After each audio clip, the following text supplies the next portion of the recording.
अभी हम लोग क्लास 10th के बायोलॉजी का जैव प्रक्रम जो बायोलॉजी में पहला चैप्टर है उसका हम लोग ऑब्जेक्टिव डिस्कशन करेंगे। तो चलिए शुरू करते हैं। जो हमारा पहला सवाल है, प्रकृति में ऑक्सीजन का संतुलन कैसे बना रहता है? तो प्रकृति में ऑक्सीजन का संतुलन संयोजन क्रिया, प्रकाश संश्लेषण, अपघटन, इनमें से कोई नहीं। आंसर क्या होगा? प्रकाश संश्लेषण के द्वारा ऑक्सीजन का संतुलन बना रहता है।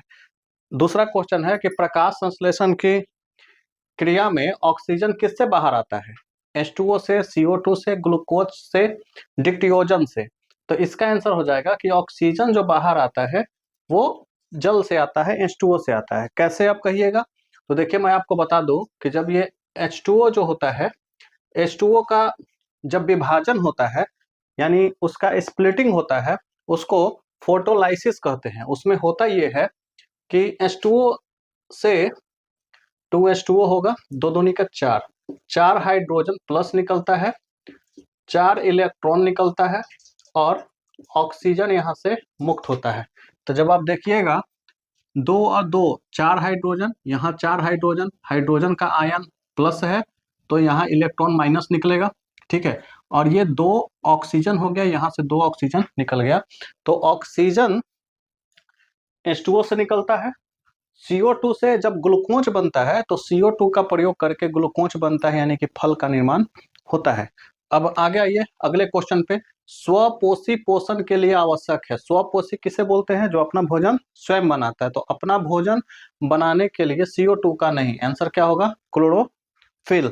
नेक्स्ट आइए, क्लोरोफिल वर्णक का रंग कैसा होता है? तो क्लोरोफिल वर्णक का रंग कैसा होता है? हरा होता है, ठीक है। निम्न में से स्वपोषी कौन है? स्वपोषी जो अपना भोजन बनाता है। मछली अपना भोजन बनाती है? नहीं। कीट अपना बनाती है? नहीं। हरे पेड़ पौधा अपना भोजन बनाता है? हाँ, फल बनाता है।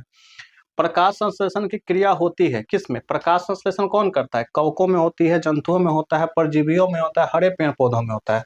तो हरे पेड़ पौधों में प्रकाश संश्लेषण का क्रिया होता है। पौधों में भोजन किस रूप में जमा होता है? तो पौधों में भोजन ग्लूकोज के रूप में जमा होता है। अमीबा में अधिकांश पोषण कैसे होता है? अमीबा में अधिकांश जो पोषण होता है वो अंतर्ग्रहण के द्वारा होता है। कवक में पोषण की कौन सी विधि पाई जाती है? कवक में कौन सी विधि? मृतजीवी, समभोजी, स्वपोषी, इनमें से कोई नहीं। तो आंसर होगा इसका मृतजीवी पोषण। एस्टोमाटा के खुलने और बंद होने की क्रिया का नियंत्रण कौन करता है? एस्टोमाटा के खुलने और बंद होने की क्रिया का नियंत्रण द्वार कोशिका, सहचर कोशिका, चालनी कोशिका, मूल रोम। तो आंसर होगा इसका द्वार कोशिका करता है। द्वार कोशिका क्या होता है कि पत्तों में होता है। जब ये पानी का अवशोषण, द्वार कोशिकाएं पानी से जब ये फूल जाती हैं तो स्टोमाटा का द्वार खुल जाता है, और जब पानी बाहर निकल जाता है द्वार कोशिका से तो सिकुड़ जाती है और स्टोमाटा का द्वार बंद हो जाता है। कूटपाद किसमें पाया जाता है? तो कूटपाद अमीबा में पाया जाता है। अमीबा अपना भोजन कैसे पकड़ता है? अमीबा अपना भोजन कूटपाद के द्वारा पकड़ता है। दांत की सबसे ऊपरी परत कौन सी होती है? इनामेल होती है, ठीक है। अब देखिए आगे अगला क्वेश्चन हम लोग के पास है कि इनमें से कौन प्रकाश संश्लेषी अंगक है? जब क्वेश्चन यहाँ ध्यान से देखिएगा, यहाँ क्वेश्चन अंग नहीं पूछा है। अगर प्रकाश संश्लेषी अंग पूछता तो आंसर पत्ती होता है, लेकिन यहाँ पे पूछा है अंगक। प्रकाश संश्लेषी अंगक कौन है? तो वो हरित लवक है। क्यों हरित लवक है? क्योंकि क्लोरोप्लास्ट में यानी हरित लवक में क्लोरोफिल पाया जाता है, ठीक है। और अधिकांशतः जो क्लोरोफिल है वो सभी पत्तियों में पाया जाता है। तो चूंकि सभी पत्तियों में पाया जाता है तो प्रकाश संश्लेषी अंग हो जाएगा लीफ यानी पत्ती। लेकिन सिर्फ अंगक पूछा जाएगा, उसका एक भाग पूछा जाएगा तो हरित लवक हो जाएगा, यानी कि क्लोरोफिल हरित लवक में होता है। आगे आइए, वायुमंडल से पत्तियां CO2 किसके द्वारा ग्रहण करती हैं? तो वायुमंडल से पत्तियां CO2 रंध्र मतलब एस्टोमाटा के जरिए अंदर ग्रहण करती है। मानव शरीर की सबसे बड़ी ग्रंथि कौन है? अग्नाशय नहीं, ये दूसरी सबसे बड़ी है। सबसे बड़ी है यकृत। सबसे बड़ी ग्रंथि लीवर है और दूसरी सबसे बड़ी ग्रंथि पैंक्रियाज है, अग्नाशय है। आहार नाल के किस भाग में पाचन की क्रिया पूर्ण होती है? तो आहार नाल के छोटी आंत में पाचन की प्रक्रिया समाप्त होती है यानी पूर्ण होती है।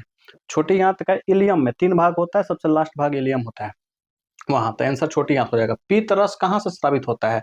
पित्त यानी कि बाइल जूस जो होता है वो यकृत से निकलता है, पित्ताशय से निकलता है, और यकृत में ही पित्ताशय है, वहीं से निकलता है, पित्तरस यकृत हो जाएगा। यहाँ पित्ताशय रहता है तो पित्ताशय मारते हैं।